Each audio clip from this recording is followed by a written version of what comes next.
Siapa yang mau rugi, siapa yang usahanya pengen terus-terusan merugi, pastinya semua penjual itu pengen banget usahanya lancar dan jangan sampai merugi. Jadi di video kali ini aku akan kasih 5 tips untuk meminimalisir atau bisa mengurangi sedikit kerugian atau menghindari kerugian di warung jualan kalian atau usaha kalian. Yuk tonton video ini sampai akhir.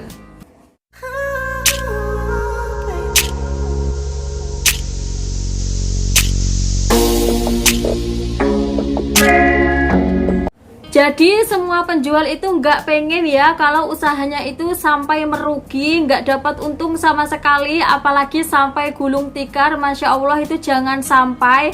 Makanya aku akan kasih beberapa tips sederhana yang simple banget, yang pastinya bisa ngaruh banget untuk mengurangi kerugian di warung jualan kalian. Tips yang pertama, jangan pernah kalian mencampurkan uang jualan warung kalian itu dengan uang pribadi. Jadi udah pernah aku bahas ya caranya bagaimana. Jangan kita campurkan uang jualan kita, untung jualan kita itu dengan uang-uang pribadi atau uang-uang ibu rumah tangga seperti kayak uang belanja, uang bulanan atau uang jajan anak-anak. Itu jangan pernah dicampurkan ya bun ya. Karena apa? Nanti kalau kita campur adukkan, kita habis jualan kita campur dengan dompet kita yang uang pribadi, itu jangan. Nanti kita nggak tahu hasilnya itu berapa, untung kita jualan selama seharian itu berapa, nanti kalian nggak akan tahu hasilnya, itu akan bikin kalian rugi banget. Nanti kalian nggak tahu ya untung kita berapa, terus nanti buat kulaan lagi, buat memutar kalikan lagi ya. Biasanya kan kalau jualan di warung kecil-kecilan itu kan kita harus pinter-pinter mengutar-ngutar modal ya. Jadi kalau kita itu nanti sampai mencampur adukan uang pribadi dan uang toko dicampurin jadi satu, nanti takutnya malah kalian itu bingung, nggak tahu hasil kalian berapa, untung kalian berapa, dan pastinya juga bikin warung kalian itu rugi banget.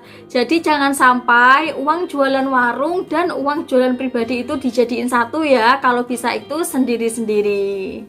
Terus tipsnya yang kedua, kalau kalian juga punya warung jualan ataupun jajan-jajanan, pastikan semua jualan kalian itu tertata dengan rapi. Jangan sampai nanti kalau ada yang putus-putus seperti ini, itu kalau bisa kalian staples ya, pakai staples seperti ini. Itu kalian staples, kalian jadiin satu. Karena apa? Nanti kalau satu aja ini, biasanya kan kalau anak-anak itu kan beli jajanan rentengan itu sukanya yang masih berenteng-renteng banyak ya, yang masih dipajang di meja banyak ya. Jadi kalau kalian jajannya itu putus-putus, itu anak-anak akan nggak suka dan pastinya nggak ngambil jajanan yang putus-putus ya.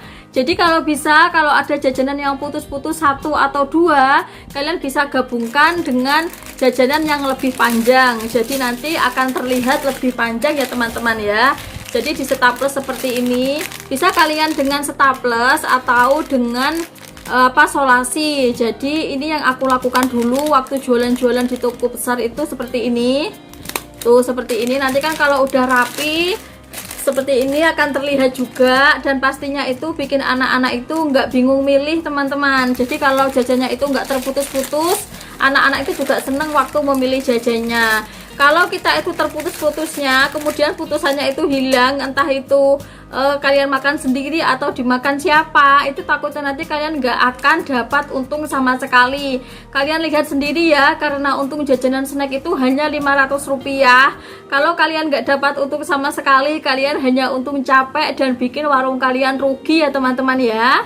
Terus tipsnya agar kalian terhindar dari rugi itu adalah kalian jangan sampai mengambil jajanan sendiri ya. Jadi kalau kita ngambil jajanan di warung kita itu pasti juga tetap bayar.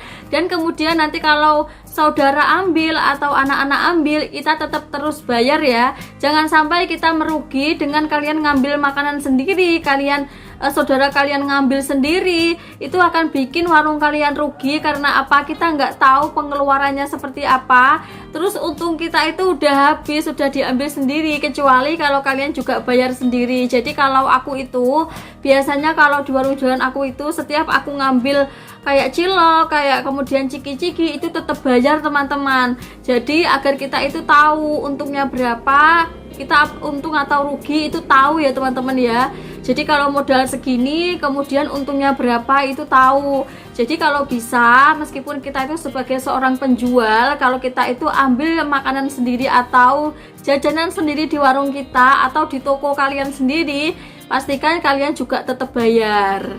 Terus yang keempat, pastikan kalau anak-anak beli di warung jualan kalian itu bayar atau bawa uang ya teman-teman ya. Kadang itu ada anak-anak yang umurnya 1-2 tahun itu nggak bawa uang, hanya pengen jajan itu, terus kemudian pengen beli itu tapi nggak bawa uang sama sekali.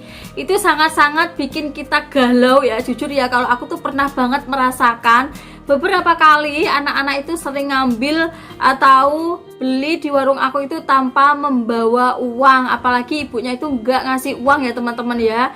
Itu akan bikin warung kita rugi. Karena apa? Nanti kalau anak-anak udah kita kasih, sepertinya dia ambil uang, ambil jajan 2.000, terus kemudian nggak bawa uang sama sekali, dia lupa nggak ngasih uang ke kita, apalagi kita nagihnya ke ibunya. Biasanya ibu-ibu itu ada loh, masa sih anak saya ambil jajan kemarin, masa sih anak saya kemarin minta jajan, kayaknya enggak deh, seperti itu. Padahal ibunya nggak tahu kalau anaknya itu pastinya ngambil beli di warung kita itu tanpa membawa uang, seperti itu ya.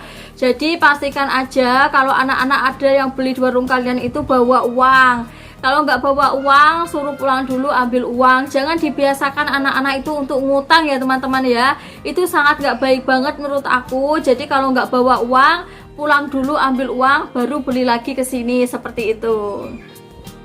Terus yang kelima, kalian harus konsisten untuk selalu mengecek warung jualan kalian. Seperti jajan-jajan yang mau kadaluarsa itu jangan sampai kalian ngambil jajanan yang udah mau kadaluarsa, apalagi kadaluarsanya itu udah 1 bulan atau 2 bulan, itu jangan ya teman-teman ya.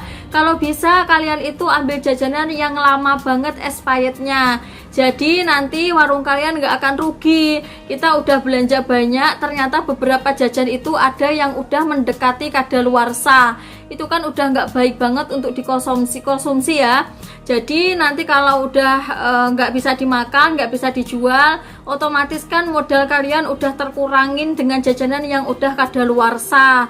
Jadi kalau bisa, kalau kalian kulaan itu dicekin ya teman-teman ya, expirednya kapan, terus kemudian jajannya ini terlihat udah lama atau belum, itu dicekin semuanya.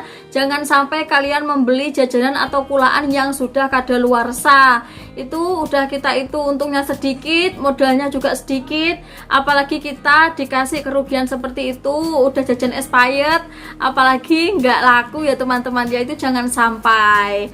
Dan sampai di sini dulu 5 tips dari aku untuk meminimalisir usaha kalian agar tidak rugi atau tidak bangkrut. Dan pastikan juga kalian bisa konsisten terus untuk sering-sering mengecek warung jualan kalian, terus kemudian sering-sering banget update juga jualan kalian. Semoga tips aku kali ini bisa membantu teman-teman untuk tetap semangat jualan dan pastinya untuk menghindari kerugian. Meskipun kita pejuang receh, jualan kecil-kecilan, kalau kita itu sudah meminimalisir sedikit atau banyak untuk menghindari kerugian, insya Allah warung jualan kalian tetap berjalan, insya Allah tetap maju dan lancar. Dan semoga video kali ini itu bermanfaat buat teman-teman semuanya. Jangan lupa like-nya, terus kemudian komentar di bawah. Kalau kalian suka dengan video aku, kalian bisa tanya-tanya di komentar di bawah, atau kalian bisa langsung DM di Instagram aku. Jadi kalau di Instagram itu banyak banget testimoni ya, para bunda-bunda yang juga jualan di teras rumah. Tanya-tanya juga bisa di Instagram. Dan kalau kalian suka dengan Shopee haul barang murah, kalian bisa langsung cek link di bawah ya, Racun Shopee Umi Asih. Karena apa? Aku banyak banget sudah nge-review dan bahkan udah merekomendasiin barang-barang murah yang pastinya barangnya itu berkualitas bagus dan pastinya juga itu buat nyaman banget buat dipakai ya. Dan sampai di sini dulu video aku kali ini, semoga bermanfaat. Wassalamualaikum warahmatullahi wabarakatuh. Bye bye.